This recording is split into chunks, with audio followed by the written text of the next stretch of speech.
जय हिंद साथियों। एग्जाम ज्ञानपुर में आप सभी साथियों का एक बार फिर से हार्दिक स्वागत है। तो दोस्तों, आज की इस वीडियो में हम लेकर आए हैं यूपी पुलिस कांस्टेबल 60,244 भर्ती 2024, जिसका पेपर आपका 17-18 फरवरी को हुआ है। तो आज की इस क्लास में हम 18 फरवरी 2024 की फर्स्ट शिफ्ट का पूरा ऑफिशियल एग्जाम पेपर देखेंगे विद आंसर की। पूरे 150 प्रश्नों के आपको आंसर मैं इसमें आपको बताने वाला हूँ विद सॉल्यूशन के साथ में। तो पूरा फुल आपका एनालिसिस भी किया जाएगा और 1 से लेकर 150 प्रश्नों तक चारों विषयों की संपूर्ण आंसर की आपको आज एक ही क्लास में मिलने वाली है।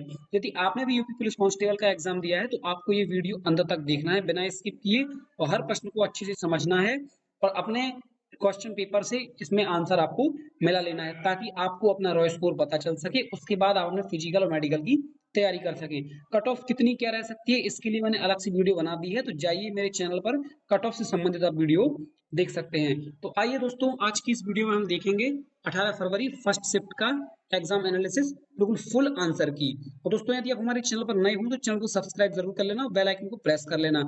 अगर आप 17 फरवरी की फर्स्ट शिफ्ट और सेकंड शिफ्ट की आंसर की देखना चाहते हैं तो वो भी हमारे चैनल पर डली हुई है, जाकर आप उन वीडियो को भी देख सकते हैं और अपने आंसर मिला सकते हैं। तो आइए दोस्तों, हम शुरू करते हैं 18 फरवरी की फर्स्ट शिफ्ट का एग्जाम पेपर।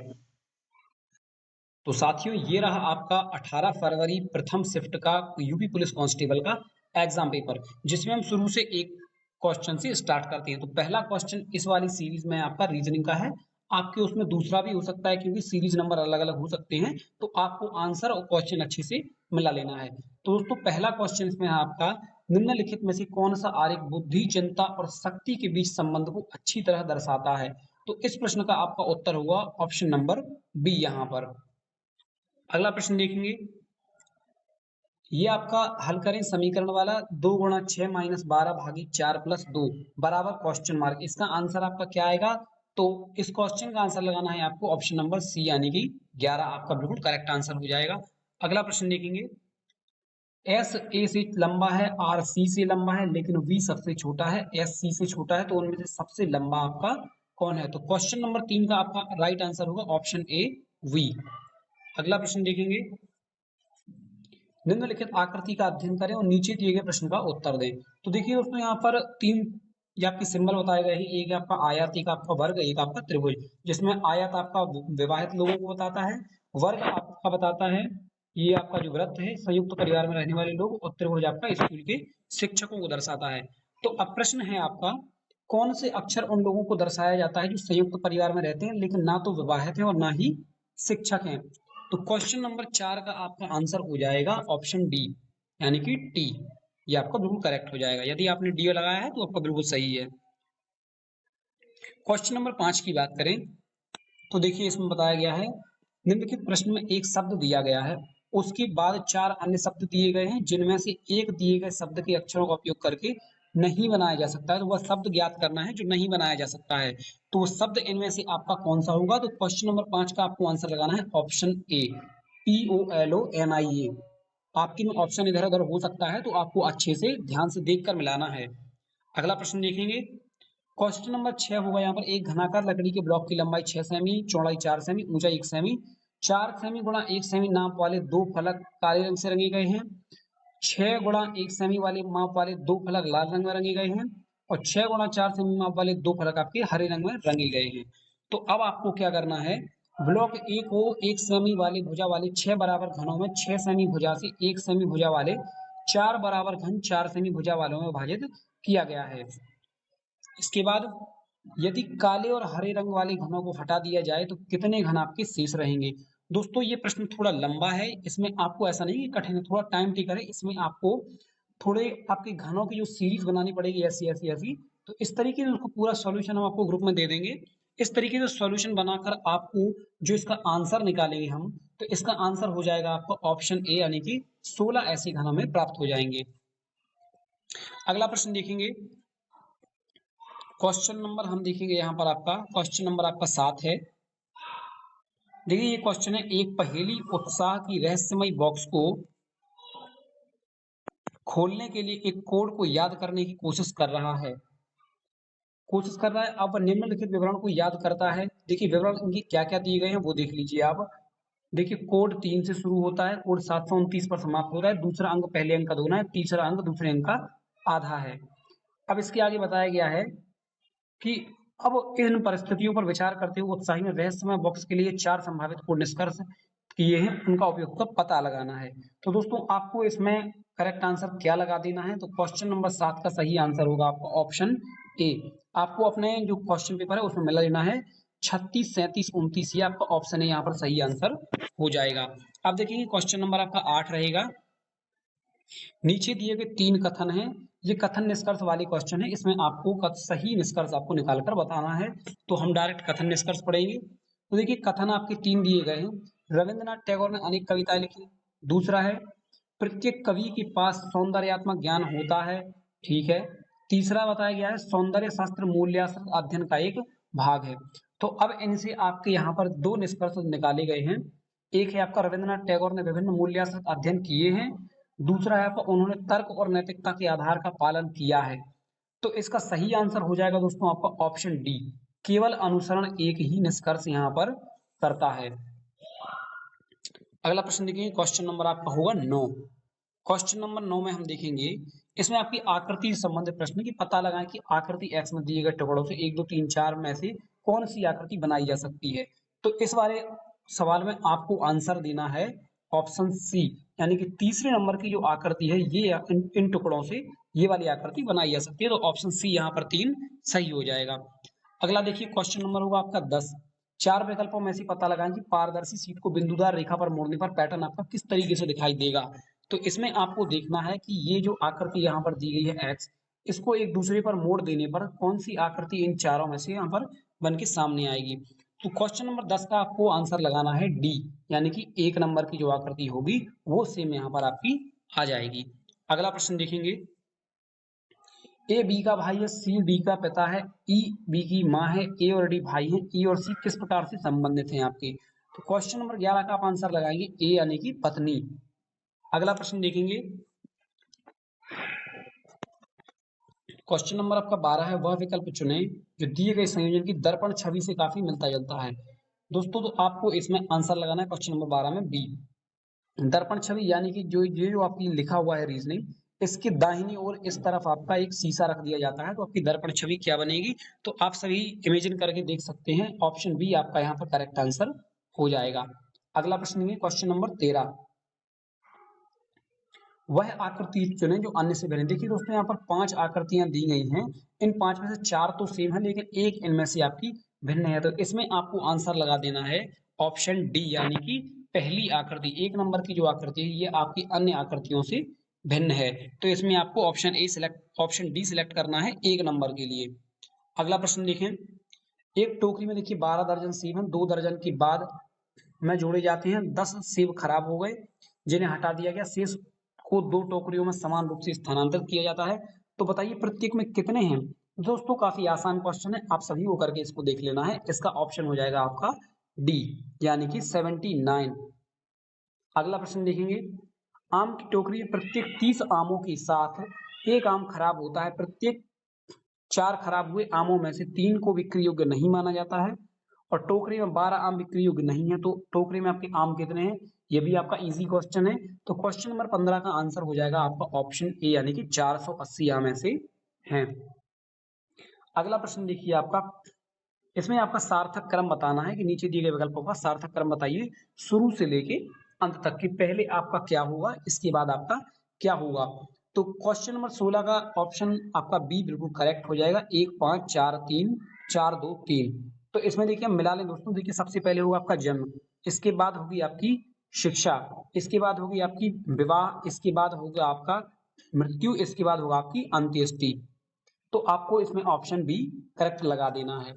अब देखेंगे हम क्वेश्चन नंबर होगा आपका 17। यहाँ से आपकी थोड़ी जीके के क्वेश्चन स्टार्ट हो जाते हैं। भारतीय संविधान के अनुसार अनुच्छेद 14 से 18 में से किस अधिकार से संबंधित है। तो दोस्तों आप सभी ने अगर संविधान को बिल्कुल शून्य से शून्य भी पढ़ा होगा तो आपको ये अनुच्छेद तो शुरुआत में ही मिल गए होंगे कि इसका ऑप्शन आपका बी यहाँ पर करेक्ट हो जाएगा, समता का अधिकार।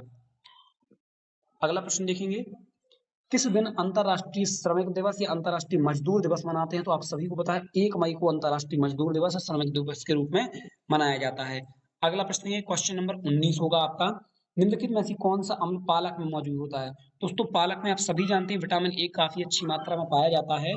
तो क्वेश्चन नंबर 19 का आंसर होगा आपका ऑक्जेलिक एसिड, जो कि आपका आयरन वाली वस्तुओं में, आयरन वाली चीजों में, पदार्थों में पाया जाता है। अगला प्रश्न देखेंगे, सोल्जरिंग विद डिग्निटी निम्नलिखित में से किस दिग्गज भारतीय सैन्य अधिकारी पर लिखा गया है। सोल्जरिंग विद डिग्निटी, तो दोस्तों क्वेश्चन नंबर 20 का आपको आंसर लगाना है option B, field marshal Shyam Manekshaw, इनके ऊपर लिखी है सोल्जरिंग विद डिग्निटी। अगला प्रश्न देखना है आपको क्वेश्चन नंबर 21, कॉर्पोरेट्स को राष्ट्रीय विकास में प्रभावी योगदानकर्ता बनाने के लिए नियामक और प्रशासनिक ढांचे की जिम्मेदारी भारत के किस मंत्रालय के अंतर्गत आती है। तो दोस्तों इन्होंने यहाँ पर शुरू में ही बता रखा है कि कॉर्पोरेट्स को, तो ये यहाँ पर होगा आपका कॉर्पोरेट मामलों का मंत्रालय, ऑप्शन सी आपका करेक्ट हो जाएगा। अगला प्रश्न है क्वेश्चन नंबर आपका होगा 22, भौतिक अनुसंधान प्रयोगशाला मुख्य परिसर निम्नलिखित में से कहाँ स्थित है। तो दोस्तों आपको ध्यान देना है, भौतिक अनुसंधान प्रयोगशाला ऑप्शन सी अहमदाबाद गुजरात में स्थित है। अगला प्रश्न देखेंगे, Uttar Pradesh women power line WPL के लिए संपर्क क्या है। तो देखिए महिला हेल्पलाइन नंबर होता है उत्तर प्रदेश का 1090, ऑप्शन डी आपका बिल्कुल करेक्ट हो जाएगा यहाँ पर। अगला प्रश्न देखेंगे, मामल्लपुरम उत्सव, क्या बात है, मामल्लपुरम उत्सव किस राज्य का त्योहार है। तो काफी फेमस क्वेश्चन है दोस्तों दक्षिण भारत के त्योहारों का, तो आप सभी को पता होना चाहिए। मामल्लपुरम जो है आपका तमिलनाडु में मनाया जाता है, ऑप्शन बी आपका बिल्कुल करेक्ट आंसर हो जाएगा। अगला प्रश्न देखेंगे, क्वेश्चन नंबर होगा आपका 25, निम्नलिखित में से कौन सा व्यय केंद्र सरकार की भौतिक या वित्तीय संपत्तियों के निर्माण के अलावा अन्य उद्देश्यों के लिए किया जाता है। तो दोस्तों ये आपका 25 क्वेश्चन का आंसर इसमें हम लगा देंगे, ऑप्शन बी हो जाएगा आपका राजस्व व्यय, यानी कि रेवेन्यू। अगला प्रश्न देखेंगे, प्राचीन जैन और बौद्ध धर्म ग्रंथों के अनुसार कितने महाजनपद थे। तो दोस्तों यदि आपने इतिहास अच्छे से पढ़ा है तो आप सभी को पता होगा, क्वेश्चन नंबर 26 का ऑप्शन लगा देंगे ए, यानी 16 महाजनपद आपके विख्यात थे। अगला प्रश्न देखिए क्वेश्चन नंबर 27, उत्तर प्रदेश के जिलों में सर्वोच्च रैंकिंग वाली पुलिस अधिकारी कमिश्नरी के अलावा कौन होता है। तो दोस्तों को पूछा गया कि उत्तर प्रदेश की जो जिलों में सर्वोच्च रैंकिंग वाला पुलिस अधिकारी कौन होता है कमिश्नरी छोड़ के। तो देखिए उत्तर प्रदेश के जितने भी जिले हैं 75 जिले, सभी में पुलिस विभाग का सबसे बड़ा अधिकारी होता है जिले का आपका एसपी, यानी पुलिस अधीक्षक, इसके ऊपर कमिश्नरी होता है। तो कमिश्नरी उन्होंने बताया कि कमिश्नरी के अलावा, तो ऑप्शन डी आपका यहाँ पर बिल्कुल करेक्ट हो जाएगा। अगला प्रश्न देखेंगे, क्वेश्चन नंबर होगा आपका 28 यानी 28, तो इनमें से पूछा गया है कि निम्न में से कौन सी खरीफ की फसल नहीं है। तो देखिए दोस्तों आपको पता है कि 3 ऋतुएं होती है, खरीफ, रबी और जायद की। तो देखिए रबी का जो मौसम होता है सर्दियों का, तो ये गेहूं जो है वो रबी की फसल है। तो दोस्तों उन्होंने पूछा कि खरीफ की फसल कौन सी नहीं है, तो गेहूं तो आपकी रबी की है, तो ऑप्शन सी ही यहाँ पर आपका बिल्कुल करेक्ट हो जाएगा। क्वेश्चन नंबर 28 का आंसर होगा सी। अगला प्रश्न देखेंगे, क्वेश्चन नंबर 29 होगा, निम्नलिखित में से कौन सा बंदरगाह भारत का सबसे बड़ा कंटेनर बंदरगाह है। तो क्वेश्चन नंबर 29 का आंसर देना है आपको ऑप्शन डी, जवाहरलाल नेहरू बंदरगाह। अगला प्रश्न देखेंगे, क्वेश्चन नंबर 30, निम्नलिखित में से किस घटना के कारण आपका मोहनदास करमचंद गांधी ने 1922 में असहयोग आंदोलन स्थगित कर दिया था। दोस्तों आप सभी को पता है मोहनदास करमचंद गांधी यानी कि महात्मा गांधी जी ने 1920 में असहयोग आंदोलन प्रारंभ किया, लेकिन गोरखपुर के पास आपकी चोरा चोरी कांड की घटना के होने के बाद 1922 में उन्होंने अपना आंदोलन वापस ले लिया था। तो इस क्वेश्चन का आंसर आपका क्वेश्चन नंबर 30 का हो जाएगा, ऑप्शन बी। अब देखेंगे हम आगे, क्वेश्चन नंबर 31 है, प्रसिद्ध यूनेस्को स्थल बोर्दो पोर्ट ऑफ मून निम्नलिखित में से किस देश में स्थित है। दोस्तों ध्यान देना है आपको, प्रसिद्ध यूनेस्को में शामिल है ये स्थल, ये आपका किस देश में स्थित है, आपका बोर्दो पोर्ट ऑफ मून। तो क्वेश्चन नंबर 31 का आंसर देना है आपको सी ऑप्शन, फ्रांस। अगला प्रश्न देखेंगे, उत्तर प्रदेश में राजकीय स्वतंत्रता संग्राम संग्रहालय शहीद स्मारक किस स्थान पर स्थापित है। तो दोस्तों बहुत ही बढ़िया क्वेश्चन था ये, उत्तर प्रदेश का शहीद स्मारक कहाँ पर स्थित है। तो क्वेश्चन नंबर 32 का आंसर देना है आपको मेरठ उत्तर प्रदेश, क्योंकि स्वतंत्रता संग्राम की शुरुआत हुई थी मेरठ उत्तर प्रदेश से मंगल पांडे के द्वारा, आप सभी को ये पता होना चाहिए। क्वेश्चन नंबर 32 का आंसर ए हो जाएगा आपका। क्वेश्चन नंबर 33 को देखें,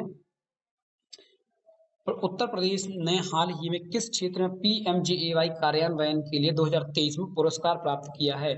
तो दोस्तों आप सभी को पता है PMJAY का फुल फॉर्म होगा प्रधानमंत्री जन आरोग्य योजना, यानी कि जो आपके 5 लाख रुपए के स्वास्थ्य कार्ड बन रहे हैं आपके, तो आपको उन्हीं कार्ड के तहत आपको 5 लाख का इलाज मिलता है। तो ये आपका जो है स्वास्थ्य सेवा से संबंधित है, तो ऑप्शन बी आपका बिल्कुल यहाँ पर करेक्ट हो जाएगा। आयुष्मान कार्ड आपका बनता है इसके तहत। अगला प्रश्न देखेंगे, जनगणना 2011 के अनुसार उत्तर प्रदेश राज्य का समग्र लिंगानुपात क्या हुआ? दोस्तों ये क्वेश्चन आपको बताने की मुझे आवश्यकता नहीं पड़ेगी, क्योंकि आपने यदि यूपी जीके पढ़ा है तो उसमें आपने सबसे पहले ही इस क्वेश्चन को देख लिया होगा कि 2011 के अनुसार उत्तर प्रदेश का जो समग्र लिंगानुपात है वो 912 व्यक्ति है। अगला प्रश्न देखेंगे हम, क्वेश्चन नंबर आपका 35। अंतर्राष्ट्रीय श्रम संगठन आईएलओ ने बाल श्रम के वैश्विक विस्तार एवं इसे खत्म करने के लिए आवश्यक कार्रवाई एवं प्रयासों पर ध्यान केंद्रित करने के लिए 2002 में बाल श्रम के खिलाफ विश्व दिवस की शुरुआत की। प्रत्येक वर्ष विश्व बाल श्रम निषेध दिवस किस तारीख को आपका मनाया जाता है? तो दोस्तों आप सभी को याद रखना, ऑप्शन डी 12 जून को आपका विश्व बाल श्रम निषेध दिवस मनाया जाता है हर वर्ष आपका। अगला प्रश्न देखेंगे, क्वेश्चन नंबर आपका होगा 36। निम्नलिखित में से किस विशेष बल को विमान और हवाई अड्डों पर अपहरण इसी तरह की सुरक्षा स्थितियों का जवाब देने के लिए विशिष्ट दक्ष बल के रूप में नियुक्त किया गया है? तो दोस्तों इसमें आपको अच्छे से देखना होगा, ये जो केंद्रीय बलों की जो टुकड़ियां होती हैं, जैसे आरपीएफ की, एनआईए की, सीबीआई की, एनएसजी की, तो इसमें यहाँ पर आपको ऑप्शन डी लगाना है, एनएसजी, नेशनल सिक्योरिटी गार्ड। तो दोस्तों इन लोगों को आपका हवाई अड्डों पर और विशेष बल को विमान आदि के लिए इनको नियुक्त किया गया है। अगला प्रश्न देखिए, क्वेश्चन नंबर होगा आपका 37। राजस्व परिषद उत्तर प्रदेश की स्थापना निम्नलिखित में किस जिले में की गई थी? दोस्तों राजस्व परिषद की आप सभी को पता है इलाहाबाद प्रयागराज में स्थापना इसकी की गई थी। तो 37 क्वेश्चन का ऑप्शन आपका ए बिल्कुल सही हो जाएगा। अगला प्रश्न देखेंगे हम, क्वेश्चन नंबर होगा आपका 38। हाल ही में नवंबर 2023 में भारत और किस पड़ोसी देश ने संयुक्त सैन्य अभ्यास सूर्य किरण में भाग लिया था? तो दोस्तों ये करंट का बहुत ही बढ़िया क्वेश्चन है। यदि आपने मेरी करंट अफेयर की क्लासेस सारी ली होंगी तो उसमें मैंने आपको बहुत ही अच्छे से पढ़ाया हुआ है कि आपकी जो भारत और नेपाल के बीच में सूर्य किरण युद्धाभ्यास हमेशा आयोजित किया जाता है। तो आपको याद रखना है, सूर्य किरण का आंसर होगा आपका सी, भारत और नेपाल के बीच। क्वेश्चन नंबर 39 का आंसर होगा, हाल ही में प्रधानमंत्री ने निम्नलिखित में से किस रेलवे स्टेशन से नई अमृत भारत ट्रेनों को हरी झंडी दिखाई?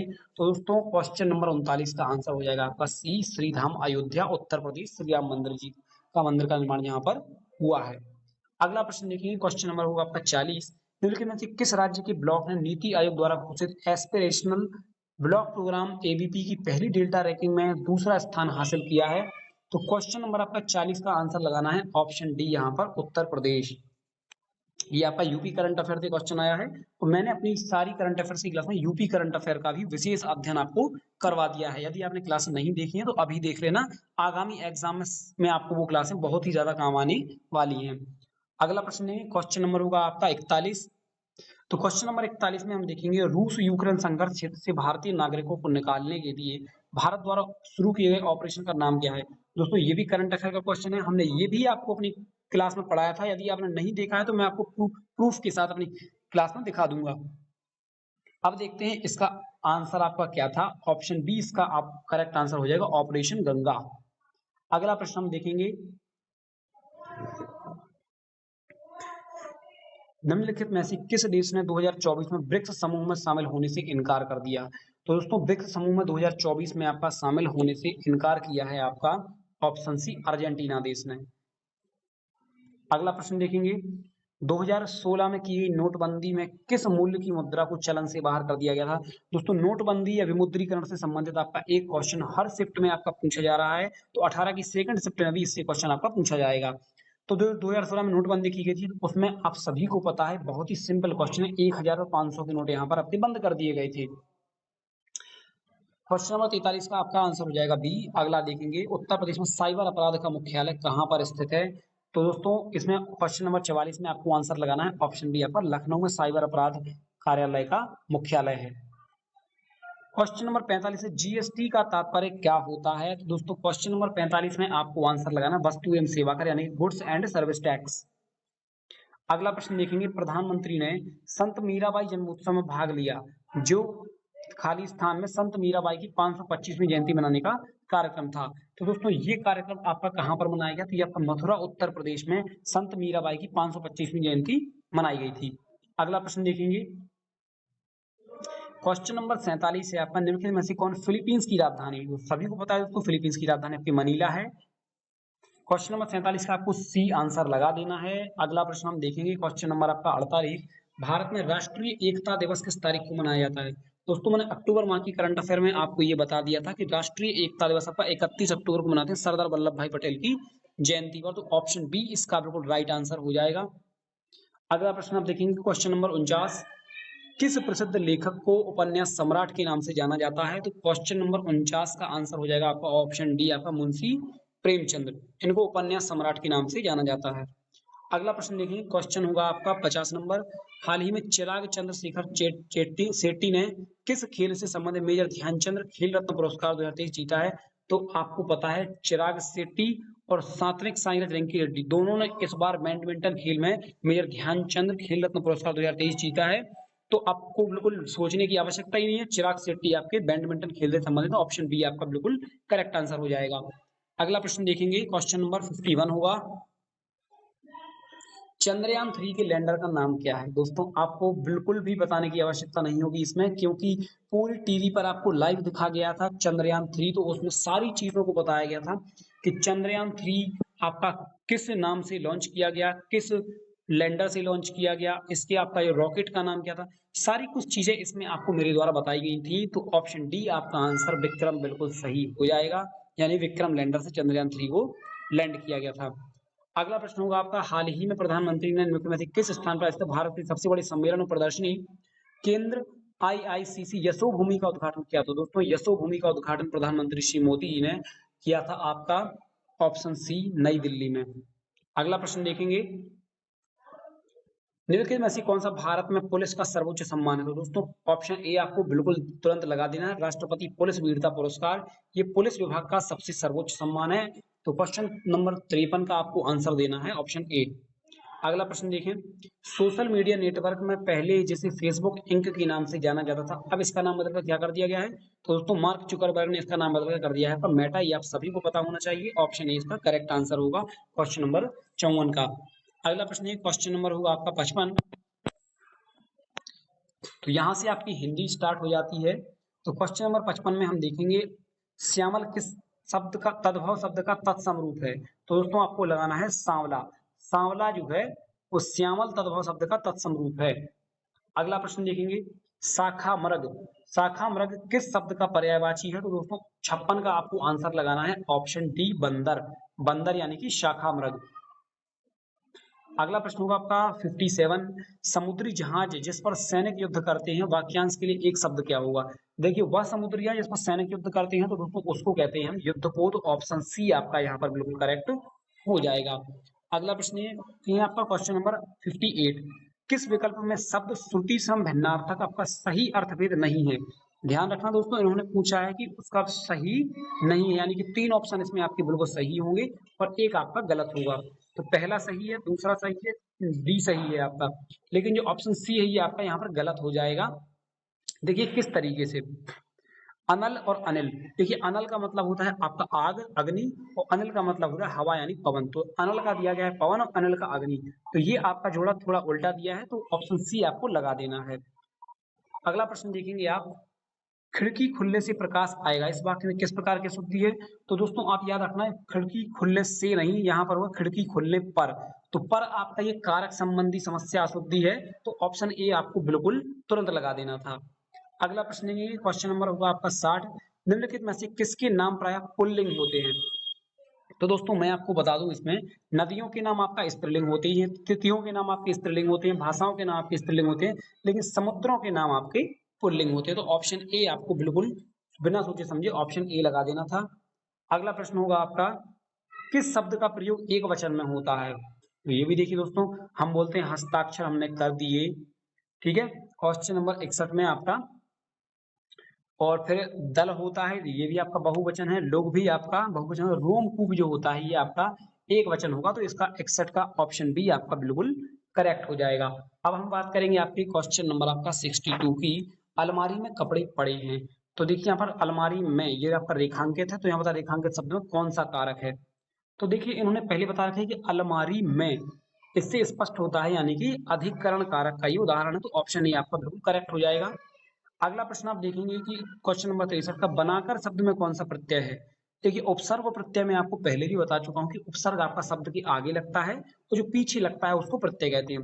तो बना प्लस कर, तो पीछे कर जोड़ा गया है तो इसमें सीधी सी बात है ऑप्शन बी आपका करेक्ट हो जाएगा, कर आपका प्रत्यय होगा। अगला प्रश्न हम देखेंगे आपका, तरावट शब्द में मूल शब्द और प्रत्यय किस शब्द से बना हुआ है? तो सीधी सी बात है दोस्तों, तरा प्लस वट कर देंगे इसमें आपका, लेकिन इस तरीके से नहीं होगा जैसा आप सोच रहे हैं। इसमें आपका ये संधि विच्छेद की तरह होगा आपका, तर प्लस आवट। तो इसमें आपका ऑप्शन डी बिल्कुल आपका करेक्ट हो जाएगा, तर प्लस आवट। अगला प्रश्न, क्वेश्चन नंबर 65, आराम कुर्सी शब्द में कौन सा समास है? तो दोस्तों इसमें आपको क्वेश्चन नंबर 65 में ऑप्शन डी लगा देना है, तत्पुरुष समास। आराम कुर्सी मतलब आराम वाली कुर्सी या आराम के लिए कुर्सी। क्वेश्चन नंबर 66 होगा, लक्ष्य का तद्भव रूप। देखिए लक्ष्य आपका तत्सम होता है, तद्भव रूप में हम इसे कहते हैं लाख, यानी 1 लाख 2 लाख कितने भी लाख बना सकते हैं, लक्ष्य का मतलब लाख। तो क्वेश्चन नंबर 66 का ऑप्शन डी आपका बिल्कुल करेक्ट हो जाएगा। अगला प्रश्न यहाँ पर हम देखेंगे, क्वेश्चन नंबर होगा आपका 67। तो इसमें हम देखेंगे कि जैनेन्द्र शब्द का सही संधि विच्छेद आपका क्या होगा? तो क्वेश्चन नंबर 67 में आपको ऑप्शन डी सिलेक्ट कर दें, जैन प्लस इंद्र हो जाएगा आपका जैनेन्द्र। अगला प्रश्न देखेंगे, क्वेश्चन नंबर 68 होगा आपका, कौन सा विवरण आप विवरण चिन्ह है आपका? तो दोस्तों इसमें आपको बिल्कुल ऑप्शन बी तुरंत लगा देना था, ये आपका विवरण का चिन्ह होता है। अगला प्रश्न देखेंगे, कौन सा विशेषण संख्या को दर्शाता है? तो दोस्तों इसमें आप देख सकते हैं चौड़ा संख्या नहीं है, 10 मीटर कपड़ा ये भी कोई ऐसी संख्या नहीं है, 10 मीटर ये आपकी नाप होती है।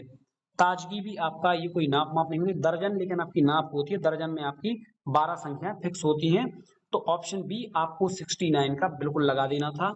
अगला प्रश्न देखेंगे, मच्छर भिन भिनाते हैं, इस वाक्य में कौन सी आपकी क्रिया है? तो दोस्तों इसमें आपको सीधा सीधा सा लगा देना था नाम धातु क्रिया, क्योंकि संयुक्त क्रिया इसमें है नहीं, प्रेरणार्थक है नहीं, पूर्वकालिक आपकी है नहीं। तो 70 का आपका आंसर हो जाएगा डी, नाम धातु क्रिया। अगला प्रश्न देखिए आपका क्वेश्चन नंबर 71 होगा, लता मंगेशकर गीत गा रही हैं, यह वाक्य आपका किस काल का है? तो देखिए दोस्तों आप सभी समझिए इसको कि गीत गा रही हैं, अभी ना तो वो गा चुकी हैं ना ही गीत गाएंगे, यानी कि वर्तमान में अभी गा रही हैं, पूरा उन्होंने गाया नहीं है अभी, यानी उनका गाना चल रहा है। तो इसमें ऑप्शन सी आपको लगा देना है, अपूर्ण प्रवृत्त वर्तमान काल, यानी कि अभी अपूर्ण है, अगर गा चुकी होती तो इसमें आपका पूर्ण आ जाता। तो ऑप्शन सी आपका 71 का करेक्ट हो जाएगा। अब देखिए आगे आपका क्वेश्चन नंबर 72, मजदूरों द्वारा पेड़ काटा गया, इस वाक्य का वाच्य क्या होगा? तो दोस्तों मजदूरों द्वारा कोई कार्य किया गया, तो यदि कोई कार्य किया जाता है तो उसमें आपका कर्म कर्म वाच्य हो जाता है, तो ऑप्शन सी आपका करेक्ट हो जाएगा। अगला प्रश्न देखिए क्वेश्चन नंबर 73, ठिठक जाना मुहावरे का अर्थ क्या होगा? क्वेश्चन नंबर 73 का आपका लगा देना है, जैसे आप किसी काम को देखकर ठिठक जाते हैं तो उसको कहते हैं रुक जाना, ऑप्शन ए आपका बिल्कुल करेक्ट हो जाएगा। अगला प्रश्न हम यहाँ पर देखेंगे, अभिज्ञ, इसको कौन नहीं जानता होगा दोस्तों, अभिज्ञ शब्द का विलोम शब्द होगा अनभिज्ञ। अभिज्ञ मतलब जानकार, अनभिज्ञ मतलब जिसको जानकारी ना हो। तो ऑप्शन ए आपका 74 का बिल्कुल करेक्ट हो जाएगा। अब देखिए क्वेश्चन नंबर आपका 75, निम्नलिखित विकल्प में से एक लोकोक्ति है उसका चयन कीजिए। तो 75 का आपका आंसर हो जाएगा ऑप्शन ए। देखिए लोकोक्ति देखना है ना कि मुहावरा। लोकोक्ति होगी, जो गरजते हैं वो बरसते नहीं। देखिए आंखें चुराना ये मुहावरा है, आस्तीन का सांप मुहावरा है, कठपुतली होना मुहावरा है, लेकिन जो गरजते हैं वो बरसते नहीं, ये आपकी लोकोक्ति। तो ऑप्शन ए आपका बिल्कुल करेक्ट हो जाएगा। आगे देखेंगे हम, क्वेश्चन नंबर होगा 76, हिंदी साहित्य में वात्सल्य रस को मिलाकर कुल कितने काव्य रस हैं?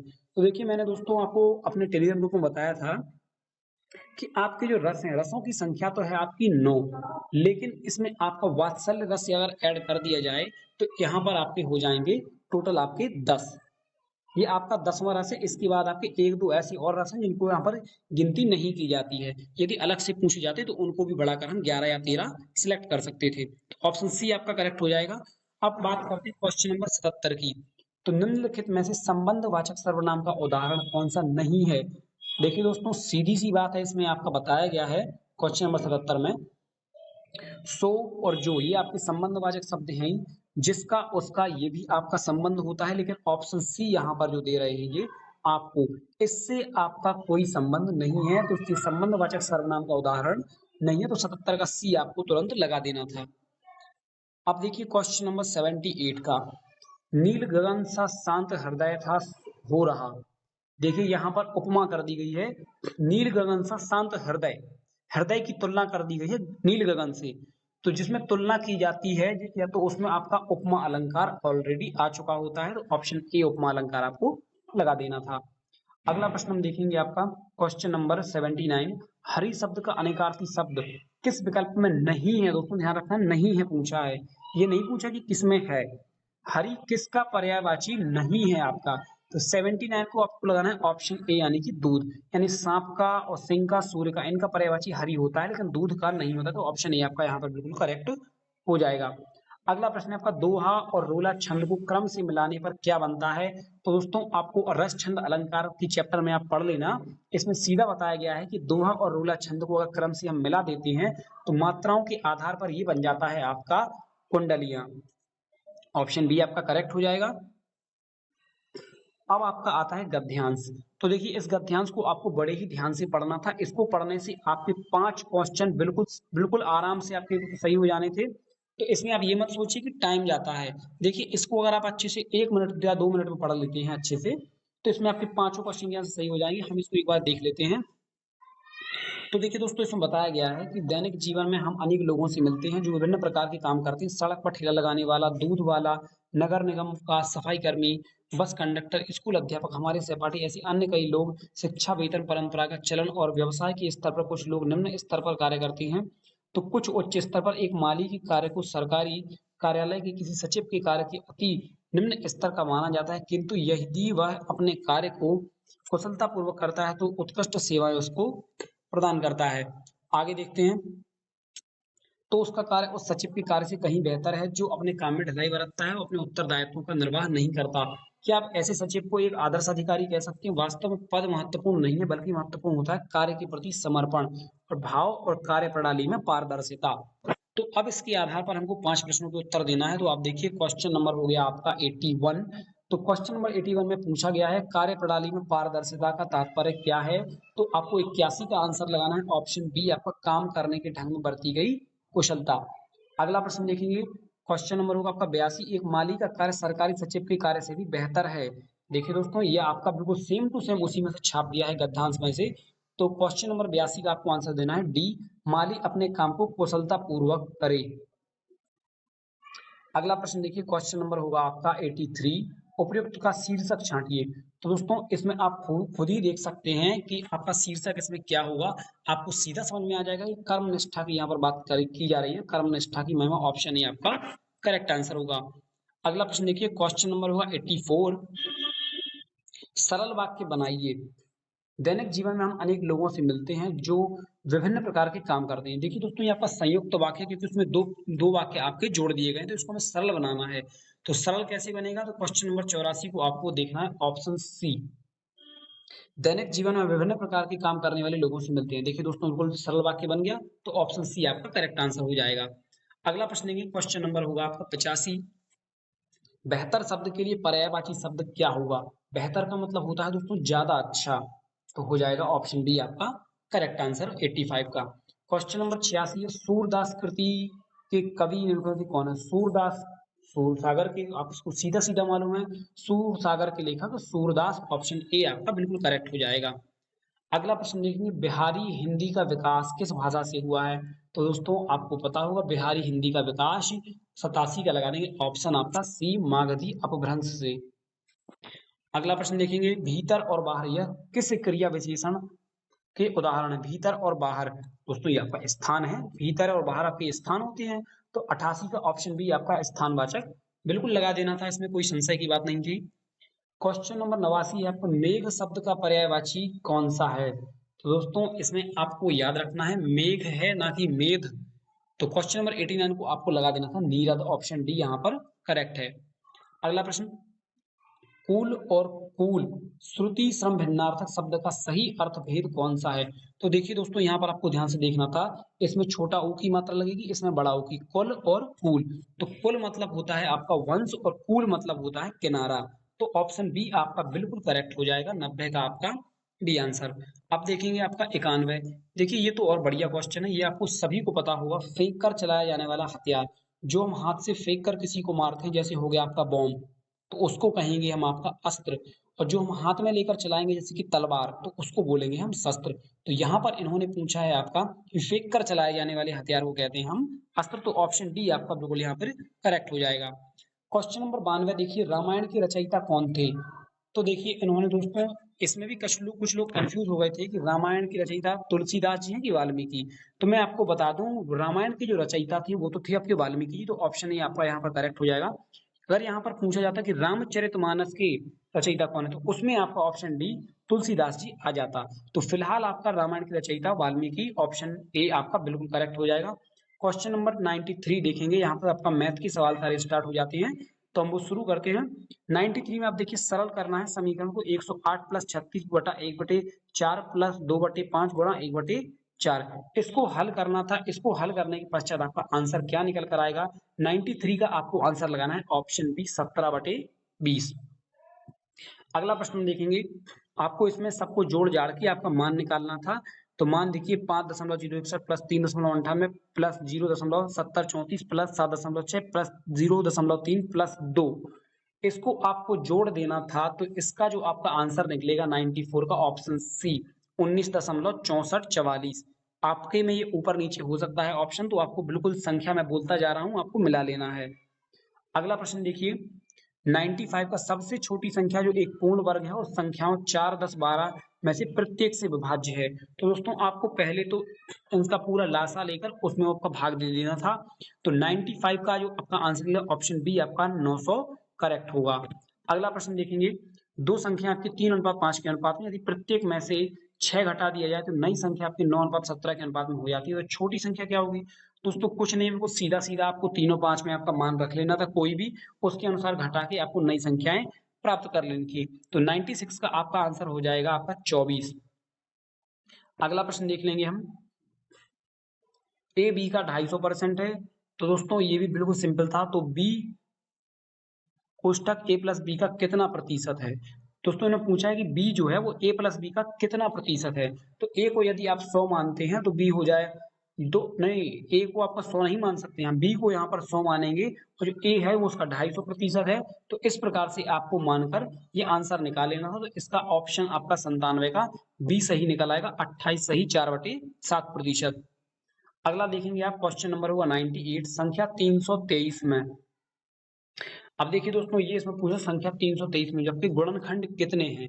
तो 98 में आपको लगाना है ऑप्शन सी, यानी कि इसमें आपके अलग अलग तो कोई गुणनखंड नहीं निकलेंगे, आपके अभाज्य गुणनखंड निकलेंगे, वो भी दो, यानी दो संख्याओं का गुणा हो जाएगा डायरेक्ट, तो वो दो अभाज्य गुणनखंड हो जाएंगे। बाकी इसमें कोई सम है नहीं जिससे भाग जाएगा आपका। ऑप्शन सी आपका 98 का बिल्कुल करेक्ट हो जाएगा। अब देखेंगे हम क्वेश्चन नंबर 99, मेहर और दीप्तेश के बीच 1301 रुपया इस प्रकार बांटे गए ताकि 7 वर्षों के बाद मेहर की राशि 9 वर्षों के बाद दीप्तेश की राशि के बराबर हो। ब्याज 4% प्रति वर्ष की दर से संयोजित हो रहा है, तो मेहर का हिस्सा कितना होगा? दोस्तों ये काफी सिंपल क्वेश्चन है मैथ की, ये इतने भी हार्ड नहीं है, ना ही ज्यादा टाइम टेकर है। तो क्वेश्चन नंबर 99 में आपको ऑप्शन ए 676 रुपए आपको लगा देना था। अगला प्रश्न देखेंगे आपका, अभिषेक विमल और चिन्मय साझेदारी में शामिल होते हैं। अभिषेक विमल के निवेश से 3 गुना अधिक निवेश करता है और विमल चिन्मय द्वारा किए गए निवेश का 2/3 निवेश करता है। वर्ष के अंत में अर्जित लाभ आपका 5500 रुपए है। तो चिन्मय का हिस्सा कितना हुआ? सेम क्वेश्चन है आपको, इसमें आपको हल करने पर क्वेश्चन नंबर 100 में आंसर प्राप्त होगा ऑप्शन बी, यानी कि 1500 रुपए। तो ऑप्शन बी करेक्ट हो जाएगा। क्वेश्चन नंबर 101 देख लीजिए आपका, इसमें हम देखेंगे, एक आदमी वस्तु को 25% के लाभ पर बेचता है। यदि उसने इसे 20% कम पर खरीदा होता और 12.60% कम में बेचा होता तो उसे 30% का लाभ होता। वस्तु का क्रय मूल्य ज्ञात करना था। तो दोस्तों क्रय विक्रय से आपको इसका मूल्य ज्ञात कर लेना था। तो क्वेश्चन नंबर 101 का आंसर हो जाएगा आपका ऑप्शन ए, यानी कि 60 रुपए। अगला प्रश्न देखेंगे हम, क्वेश्चन नंबर 102, मोहन और श्याम 800 रुपए के लिए एक काम करते हैं। मोहन अकेले इसे 6 दिनों में कर सकता है जबकि श्याम 8 दिनों में कर सकता है। रमेश की मदद से वे इसे 3 दिनों में पूरा कर सकते हैं। श्याम का हिस्सा बताइए। तो दोस्तों बिल्कुल भी ये हार्ड नहीं था, आपके समय और कार्य का प्रश्न है आपका। तो क्वेश्चन नंबर 102 को यदि आप हल करेंगे तो इसका आंसर पाएंगे ऑप्शन बी 300 रुपए। अगला प्रश्न देखेंगे, 103 यहाँ पर सीरीज बताई गई है, कोई भी जैसे बीच में कोई ट्रिक लगा के सीरीज बताई गई है। जैसे यहाँ पर 5 का गैप है, 5 प्लस फिर 15 फिर 20 फिर 25, तो 5 का गैप है। इस प्रकार 135 तक हम चले आएंगे। अब इनका सवाल है कि 25 से 135 के बीच में खाली स्थान में कितने पद यहाँ पर निकलेंगे। तो इसमें आपको सीधा सीधा मतलब जोड़ के या गिनती करके सीधा आंसर आपको लगा देना था ऑप्शन डी, यानी कि 23 आपका आंसर करेक्ट हो जाएगा। अगला प्रश्न देखेंगे। एक लॉन आयत के आकार का है जिसकी भुजाओं का अनुपात 2:3 है। लॉन का क्षेत्रफल 600 मीटर स्क्वायर है। तो लॉन की चौड़ाई याद कीजिए। दोस्तों याद रखना है, यहाँ पर आयत की बात की गई है, तो आयत का आपको यहाँ पर क्षेत्रफल का सूत्र आपको लगा देना है। इसके बाद जो आपका 104 का आंसर निकल कर आएगा वो आएगा आपका ऑप्शन बी, यानी कि 20 मीटर। अगला प्रश्न देखिए 105। एक साइकिल चालक 900 मीटर की दूरी पर 2 मिनट 30 सेकंड में तय करता है। साइकिल चालक की किलोमीटर प्रति घंटा क्या होगी। ये आपकी दूरी चाल से क्वेश्चन है। तो यदि आप 105 को हल करेंगे तो इसका आंसर आएगा आपका ऑप्शन बी, 21.6। अगला प्रश्न देखेंगे 106 का।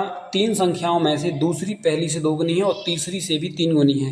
यदि 3 संख्याओं का औसत 66 है तो सबसे छोटी संख्या ज्ञात करना है आपको। तो 106 का आपका करेक्ट आंसर हो जाएगा ऑप्शन डी, यानी कि 36।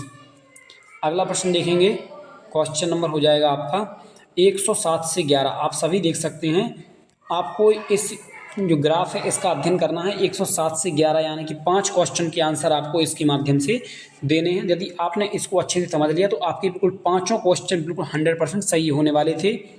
तो देखिए यहाँ पर ये दिया गया है, यहाँ पर स्टेट बताया गया है, वर्ष बताया गया है और किस वर्ष में कितनी उपस्थिति रही, कितने उत्तीर्ण हुए, कितने अनुत्तीर्ण हुए, सारी कुछ चीज़ें हमें इसमें से निकाल लेनी 2001 और 2002 में से। यहाँ पर A B C D E 5 ही चीज़ें यहाँ पर दी गई हैं।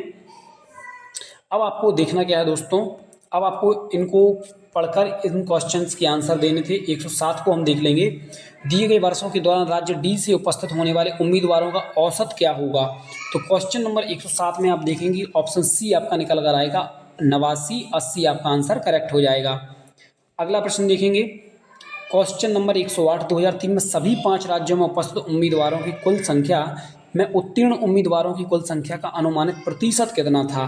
तो दोस्तों इसमें आपको आंसर लगा देना है क्वेश्चन नंबर 108 में ऑप्शन डी, यहाँ पर 12%।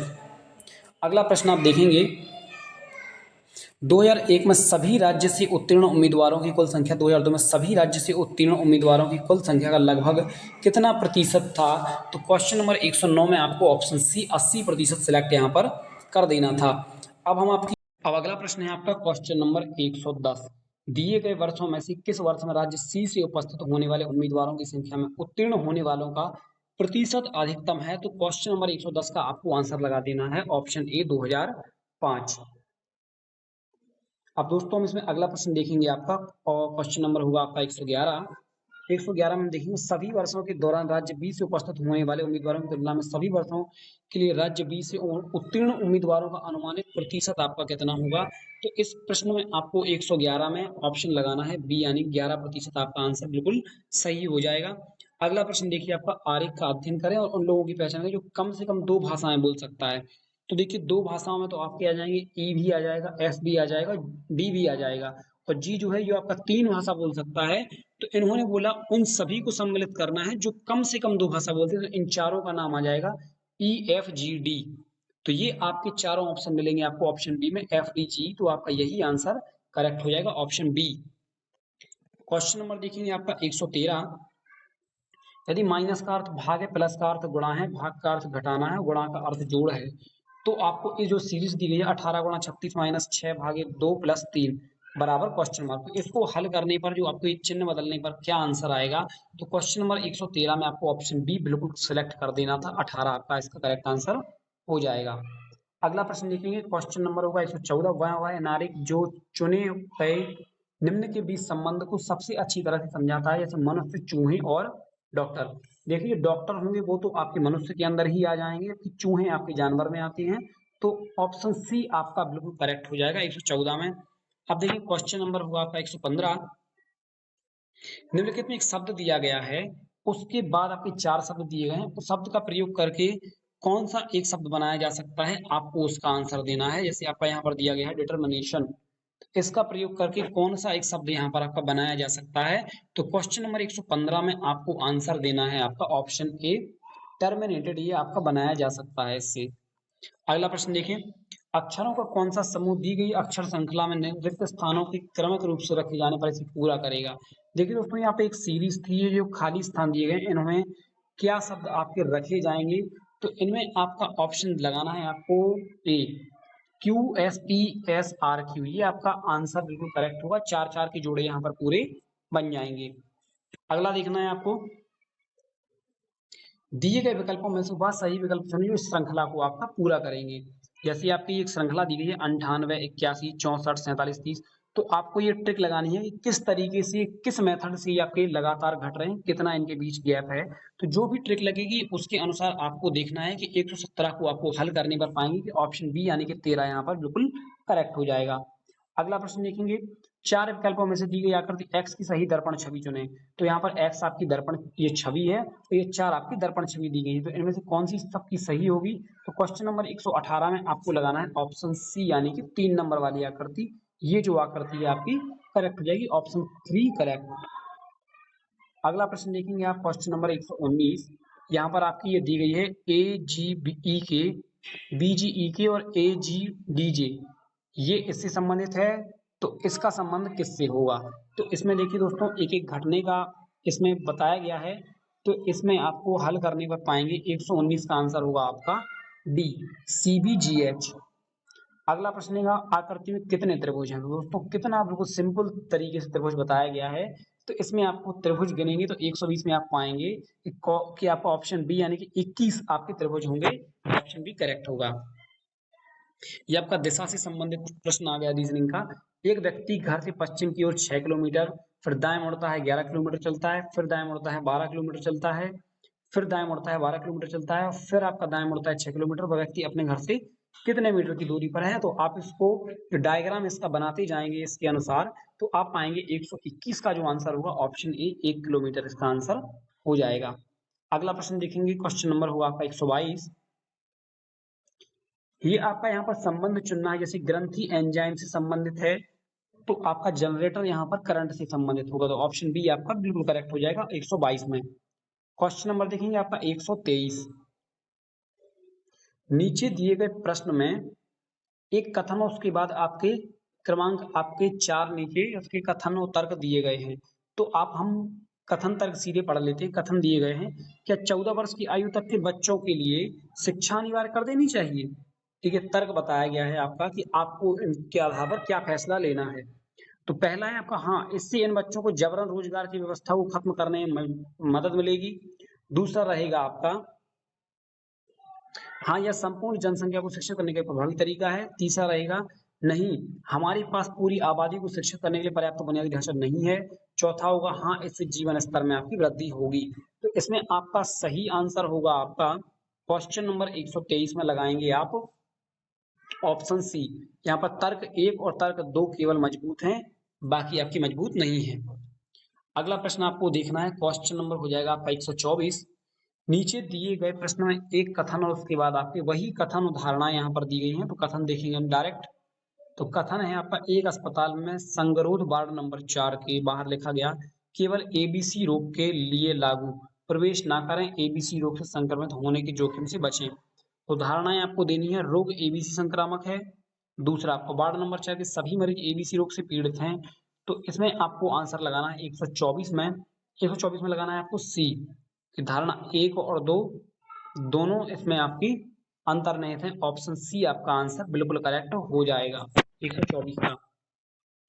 क्वेश्चन नंबर 125 से 29 तक आपको देखना है, ये सारी आपकी शर्तें दी गई हैं। इन शर्तों को फॉलो करने के बाद 25 से 29 तक के 5 सवाल के जवाब आपको बिल्कुल अच्छे करेक्ट दे देने थे। इसमें से आपको देखना था कि क्या कैसा। तो सबसे पहले हम शर्तों को पढ़ लेंगे। देखिए, आपका ए पढ़ेंगे, कम से कम 60% अंकों के साथ इंजीनियरिंग स्नातक होना चाहिए। दूसरा, आपका 1 मई 2006 को कम से कम 21 वर्ष और अधिकतम 25 वर्ष होना चाहिए। तीसरी, आपकी कम से कम 55% अंकों के साथ चयन परीक्षा उत्तीर्ण होना चाहिए। चौथा है आपका 50,000 की जमा राशि भुगतान करने को तैयार होना चाहिए, जो प्रशिक्षण के उपरांत वापस कर दी जाएगी। अगला देखिए, अब एक और चीज बताई गई यहाँ पर, तथापि यदि अभ्यर्थी उपरोक्त उल्लिखित मानदंडों को पूरा करता है सिवाय, यहाँ पर दो चीजें बताई गई हैं, दो छूट दी गई है। उपरोक्त एवं परंतु अंतिम सेमेस्टर की परीक्षा दे चुका है और प्रथम 7 सेमेस्टर में औसतन न्यूनतम आपका 65% अंक प्राप्त कर चुका है, उसका मामला कंपनी के प्रेसिडेंट को विचार के लिए भेजा जा सकता है। अब दूसरी शर्त क्या है इनकी कि उपरोक्त डी में परंतु कम से कम 25,000 की राशि को देने को तैयार हो और इंजीनियरिंग डिग्री में कम से कम 70% अंक प्राप्त किए हो, मामला कंपनी के महाप्रबंधक को विचार के लिए भेजा जा सकता है। अब इन सबको देखकर आपको निर्णय लेना है कि आपको ये क्या करना चाहिए। तो इसमें हम डायरेक्ट क्वेश्चन देखेंगे। क्वेश्चन नंबर 125 रहेगा आपका कि दीप्तेश इंजीनियरिंग डिग्री परीक्षा के आखिरी सेमेस्टर में शामिल हुआ, कम से कम 80% अंक उसने हासिल किए।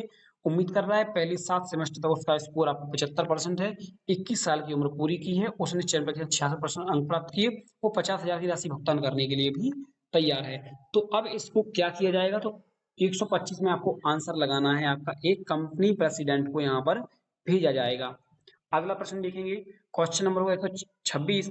माही 68% अंकों के साथ 2003 में उत्तीर्ण एक आईटी इंजीनियर है। इंजीनियरिंग डिग्री हासिल करने के बाद उसने फाइनेंस में विशेषज्ञता के साथ एमबीए किया है। 60% अंकों के साथ उसने चयन परीक्षा उत्तीर्ण की है। वह 50,000 की राशि का भुगतान कर सकता है। उसकी जन्म तिथि आपकी 15 सितंबर 1982 है।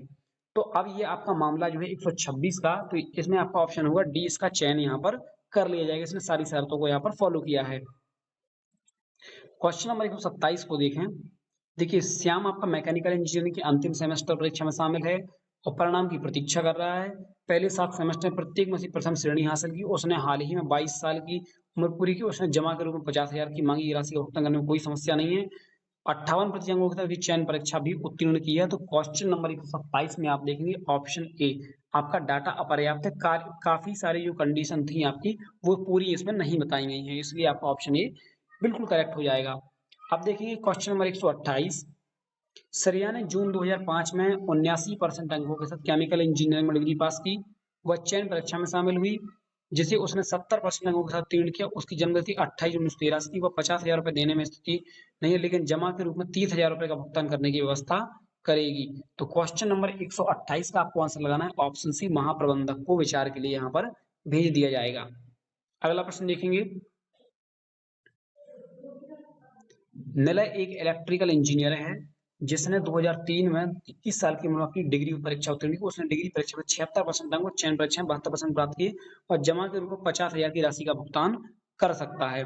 देखिए दोस्तों, यहाँ पर 5वां क्वेश्चन था, क्वेश्चन नंबर 129। इसमें आपको ऑप्शन लगा देना था ऑप्शन डी। इसने सभी शर्तों को पूरा किया तो इसका चयन यहाँ पर कर लिया जाएगा।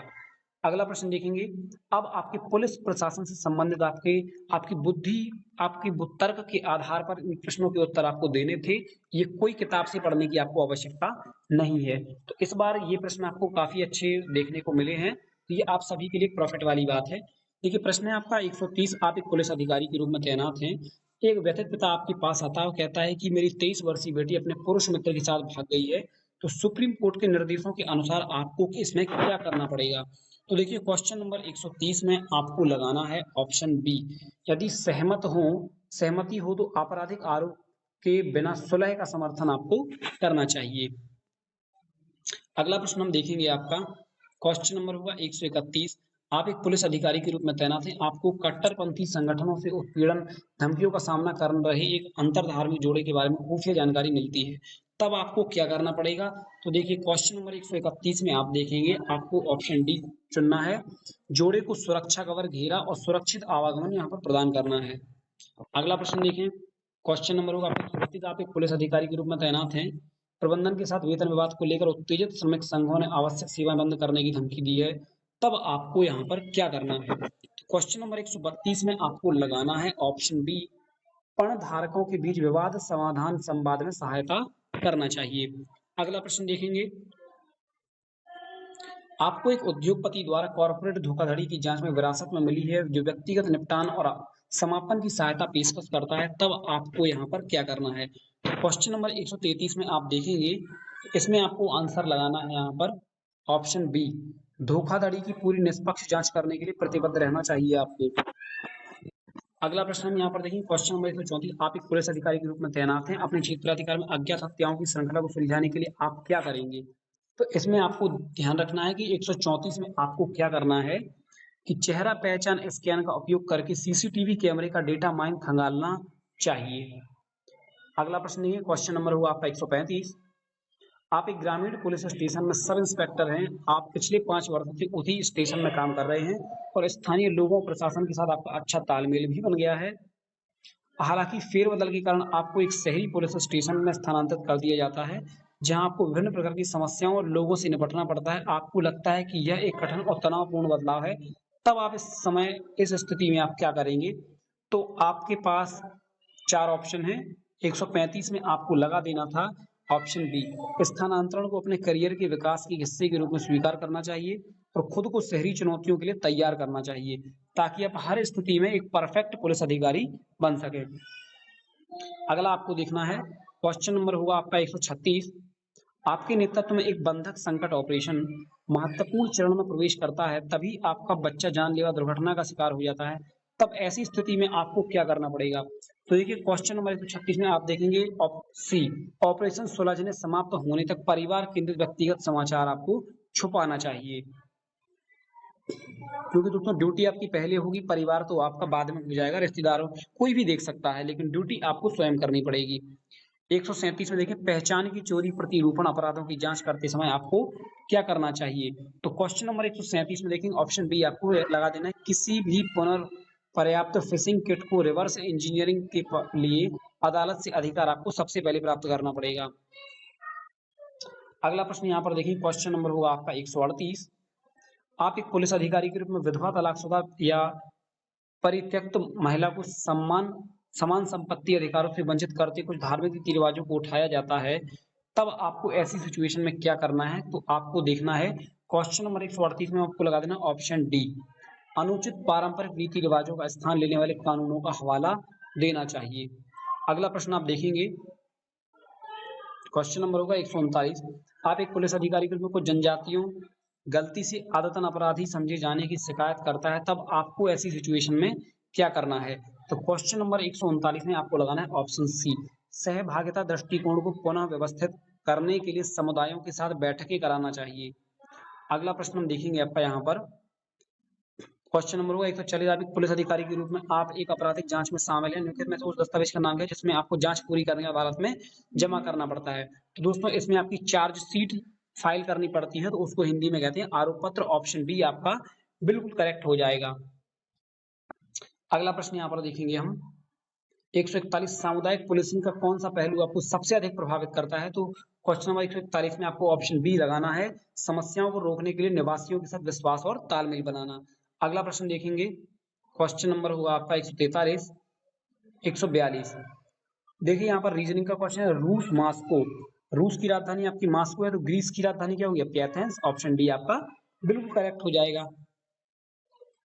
अगला प्रश्न देखेंगे, एक पुलिस अधिकारी के रूप में कुछ समूह पारंपरिक धार्मिक भावनाओं के विरुद्ध LGBTQ अधिकारों को कायम रखने वाले कानूनों में संशोधन की मांग करते हैं, तब ऐसी स्थिति में आप क्या करेंगे? तो क्वेश्चन नंबर 143 में आप लगाएंगे ऑप्शन डी, समावेशी जीवन शैली को सशक्त बनाने वाले स्थानीय जागरूकता अभियानों को नेतृत्व करना चाहिए। अगला प्रश्न देखेंगे क्वेश्चन नंबर होगा 144। दिए गए विकल्पों में से वह सही विकल्प जो श्रृंखला को आपका पूरा करेगा। ये एक श्रृंखला दी गई 1759, 618, 545, 514। तो आगे क्वेश्चन मार्क के स्थान पर क्या होगा? रीजनिंग का आपका प्रश्न है, तो इसमें आप देखेंगे क्वेश्चन नंबर 144 में आंसर होगा आपका ऑप्शन डी यानी कि 505। अगला प्रश्न देखेंगे, एक निश्चित कूट भाषा में आपको रोमन को ये कहा जाता है, तो उसी कूट भाषा में वाटर को क्या लिखा जाएगा? तो यदि आप इसकी जो ट्रिक जो भी लग रही होगी शब्दों की कि कितने शब्द बढ़ाकर है कितने शब्द घटाकर, तो आप इसको हल करेंगे तो क्वेश्चन नंबर 145 का आंसर आएगा आपका डी, ऑप्शन EABEI। ये आपका ऑप्शन डी करेक्ट हो जाएगा। अगला प्रश्न होगा आपका दिशा से संबंधित, कि एक व्यक्ति घर से पूर्व की ओर 10 किलोमीटर चलता है, फिर दाएं मुड़ता है 5 किलोमीटर, फिर दाएं मुड़ता है फिर 11 किलोमीटर, फिर दाएं मुड़ता है 5 किलोमीटर, फिर बाएं मुड़ता है 1 किलोमीटर। व्यक्ति अपने घर से कितनी दूरी पर है? तो इसमें आपको जो डायग्राम बनाएंगे आप दिशा के अनुसार, तो क्वेश्चन नंबर 146 का आंसर निकलेगा आपका ऑप्शन सी यानी 2 किलोमीटर। ये आपका आंसर बिल्कुल करेक्ट हो जाएगा। क्वेश्चन नंबर 147 यहाँ पर हम देखेंगे कि निम्नलिखित प्रश्न में कुछ दिए गए शब्द हैं, उनमें से विषम को छोड़कर कुछ विषम में समान विशेषताएं, आपको विषम को ढूंढना है। दोस्तों ये 4 शब्द यहाँ पर दिए गए हैं, तो इनमें से आपको विषम को ढूंढना है। तो देखिए बो, क्वे, डेक, ये आपकी एक जैसी अवस्थाएं हैं जबकि ईस्टर्न आपकी एक अलग व्यवस्था है, तो ऑप्शन सी आपको सिलेक्ट यहाँ पर कर देना था, ईस्टर्न। अगला प्रश्न आप देखेंगे, क्वेश्चन नंबर होगा आपका 148। देखिए यहाँ बताया गया है आपका SOUVENIR शब्द से पहले तीसरे, पांचवें और आठवें शब्दों का उपयोग करके एक सार्थक अंग्रेजी शब्द बनाना है। प्रत्येक अक्षर का केवल एक ही बार उपयोग किया जाना है। तो ऐसे कितने शब्द बनाए जा सकते हैं? तो आप इनमें से वो शब्द देख लीजिए। पहला होगा आपका एस, तीसरा होगा आपका यू, और पांचवा होगा आपका वी, पांचवा ई होगा आपका, और आठवां होगा आपका आर। तो इससे आपके कितने शब्द बनाए जा सकते हैं? तो देखिए दोस्तों, इसमें आपका दो शब्द बनते हैं। एक तो बनेगा आपका यूजर और दूसरा बनेगा आपका श्योर। तो इन दो दो शब्द बनते हैं, तो आपको ऑप्शन लगाना है, ऑप्शन बी, यानी कि दो। देखिए दोस्तों, मेरे अनुसार तो इसका दो ही निकल रहा है। अगर कोई और भी शब्द आपके द्वारा निकलता है तो आप मुझे बता सकते हैं। वैसे इसका आंसर आपका बी ही होगा। बाकी आंसर की मैं ऑफिशियल में देख लेंगे कि बोर्ड इसको क्या मानता है। वैसे इसका आंसर बी आपका 99% आपका सही है। अगला प्रश्न देखिए, क्वेश्चन नंबर होगा आपका 149। एक घड़ी दोपहर के समय शुरू की जाती है, 5:20 पर घंटे की सुई घूम चुकी होती है, तब आपका कोण क्या बनेगा? दोस्तों, आपके यहाँ पर ये घड़ी है, ये आपके 5:20 हो रहे हैं। तो इस समय आपका कोण कितना डिग्री बनेगा? तो दोस्तों, आपको इसमें बिल्कुल भी देखिए 20 मिनट हो रहे हैं, तो जितनी मिनट की सुई होती है उससे आधा आपका कोण बनता है। तो 10 डिग्री का ये कोण हो गया, और बाकी आपका 150 डिग्री का कोण तो आपका बन ही रहा था। तो यहाँ पर 150 प्लस 10 आपके 160 डिग्री का कोण यहाँ पर बन जाएगा। तो क्वेश्चन नंबर 149 का ऑप्शन ए आपका बिल्कुल सही हो जाएगा। अब देखेंगे आपका अंतिम क्वेश्चन। अपने बच्चों में गंगा की पसंदीदा राम और रेखा हैं। रेखा शरद की मां है, जिनकी मामा मिथुन सबसे ज्यादा प्यार करते हैं। परिवार के मुखिया रामलाल हैं। उत्तराधिकारी उनके बेटे गोपाल मोहन है। गोपाल और गंगा की शादी को 35 साल हो गए हैं। उनके 3 बच्चे मिथुन मोहन के बीच क्या रिश्ता है? तो दोस्तों, ये आपका ब्लड रिलेशन से संबंधित रीजनिंग का एक बढ़िया क्वेश्चन है। अब कुछ लोग यहाँ कंफ्यूज हो रहे थे कि मिथुन और मोहन के बीच क्या रिश्ता है। तो दोस्तों, ये चाचा का लगाएं या भतीजा का लगाएं, किसका रिश्ता पूछा है? तो इंग्लिश मेथड में आपका बिल्कुल सही बताया गया है। यहाँ पर देखिए, how is Mithun relate to Mohan, यानी मिथुन मोहन का कौन लगता है? तो यहाँ पर आपको सीधा सीधा ऑप्शन ए लगा देना था, भतीजा। तो ये हो गए आपके यूपी पुलिस कांस्टेबल 18 फरवरी प्रथम शिफ्ट का पूरा पेपर का एनालिसिस। पूरी आंसर की मैंने आपको बिल्कुल सही आंसर के साथ यहाँ पर लगवा दी है। यदि आप अगली शिफ्ट की आंसर की देखना चाहते हैं तो हमारे चैनल को अभी सब्सक्राइब कर लें और बेल आइकन को प्रेस कर लें। और कट ऑफ से संबंधित वीडियो, आपका फिजिकल कब होगा, कैसे होगा, फिजिकल, मेडिकल, फाइनल लिस्ट, सारी कुछ जानकारी आपको हमारे चैनल पर सबसे पहले मिलेगी। तो चैनल को आपको सब्सक्राइब कर लेना है, वीडियो को आपको हर जगह शेयर कर देनी है, ताकि आंसर की सब बच्चे अपनी मिला सकें और फिजिकल की तैयारी शुरू कर सकें। यहाँ तक बने रहने के लिए आप सभी का बहुत बहुत धन्यवाद।